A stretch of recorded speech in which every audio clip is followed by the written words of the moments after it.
they came in. They have since Governor John Bel Edwards did declare a state of emergency in the state. They have been going around the state helping, assisting parishes with these type of rescues. And like you pointed out, they are trying to strap him up so that they can lift him up into the helicopter. And threading a needle.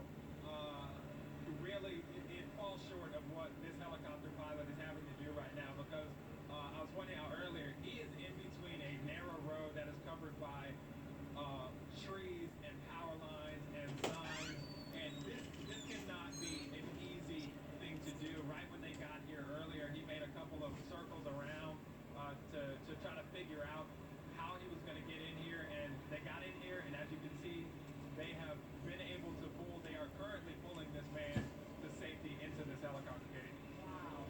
Wow, what a sight. Look at that, they're pulling him up. That's incredible. You know, and they've had to do this, as the parish president said, 500 times, both in the air and on the ground. 500 times. And it's just incredible to see that. Look at that. They've successfully gotten him to the helicopter, and now they can get him to safety after what I can imagine has been a very difficult, dangerous, scary, terrifying night for this man.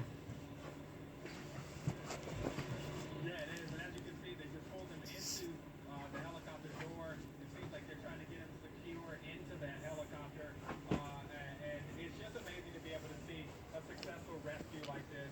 And I'm sure he is more at ease, I'm sure, after being stuck in those woods, in that brush for so long. You can see the helicopter is done.